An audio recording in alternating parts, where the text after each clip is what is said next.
Au nom du Père et du Fils et du Saint-Esprit, Amen. Bien chers frères et sœurs, que la paix et la joyeuse espérance de l'Avent habitent vos cœurs. Cette troisième semaine de l'Avent est celle de la joie. L'Église nous invite à une joie profonde, car le Seigneur est proche. Mais comment cultiver cette joie au milieu de nos vies souvent bruyantes et préoccupées? Comment faire de notre attente une véritable préparation? Aujourd'hui, je voudrais vous proposer une petite voie toute simple, très concrète, qui rejoint notre humanité tout entière. Préparez Noël avec nos 5 sens. Préparez, si vous le voulez, la crèche de notre cœur. Car Noël, c'est l'incarnation. Le Verbe de Dieu s'est fait chair. Il a eu des yeux pour voir nos larmes, des oreilles pour entendre nos prières, des mains pour toucher les malades et un cœur pour nous aimer d'un amour sensible. Notre spiritualité eudiste fondée par Saint Jean-Eudes a toujours mis en valeur cette dimension incarnée. Dieu veut sauver et sanctifier l'homme tout entier, corps et âme. Alors, imaginons dans beaucoup de nos foyers, il y a une crèche. Et là, préparer n'est qu'un geste décoratif. Cela peut devenir une prière vivante. Premier sens, la vue. Quand vous posez l'étable, regardez-la. Elle est humble, fragile. C'est l'image de notre propre cœur, de votre foyer. Priez pour votre maison. Demandez au Seigneur qu'elle soit, malgré ses faiblesses, un lieu d'accueil pour lui et pour vos frères. Deuxième sens, le toucher. Prenez la paille, elle est rugueuse, simple.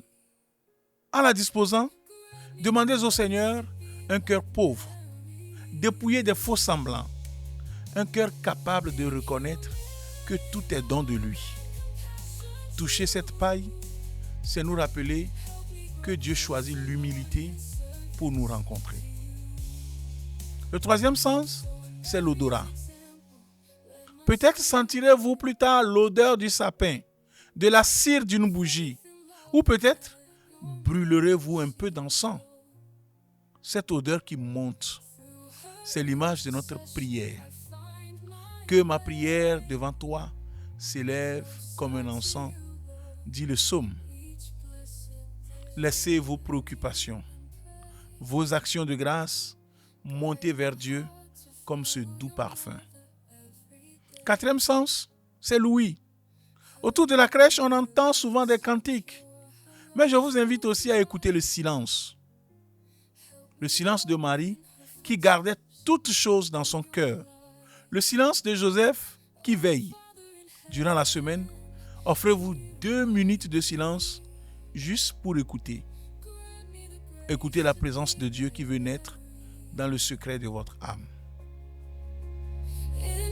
Cinquième sens, le goût. Enfin, nous goûterons les repas de fête. Mais avant cela, goûtez à la parole de Dieu. Prenez l'évangile de la naissance de Jésus. Lisez-le lentement, comme on savoure un bon aliment. Laissez-le nourrir votre cœur. Saint Jean-Eudes nous le rappelait. Ayez donc une grande confiance en ce bon cœur de Jésus. Il vous aime beaucoup plus que vous ne vous aimez vous-même, dit-il. Goûter à sa parole, c'est goûter à son amour concret pour nous. Alors, voici le petit conseil pratique que je vous propose pour ces jours. Chaque soir, en rentrant chez vous ou avant le repas, approchez-vous de votre crèche. Si vous n'en avez pas, imaginez-le dans votre cœur ou regardez une image. Et avec un seul de vos sens, préparez-la.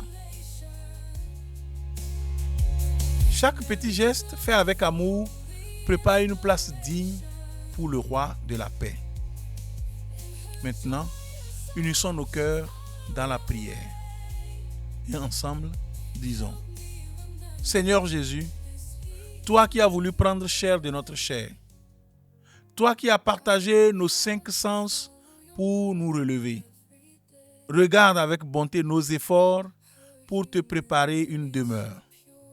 Par l'intercession de Marie, ta Sainte Mère, et de Saint Joseph, l'homme du silence et du service, fais de nos cœurs une crèche vivante, qu'à travers tout ce que nous voyons, touchons, sentons, entendons et goûtons en ces jours, nous te reconnaissons, toi le Dieu avec nous. Viens Seigneur Jésus, ne tarde plus. Habite la paille humble de nos vies et remplis nos cœurs de la vraie joie de ton amour. Amen. Que Dieu Tout-Puissant, Père, Fils et Saint-Esprit vous bénisse et vous garde dans la joyeuse attente de sa venue. Amen.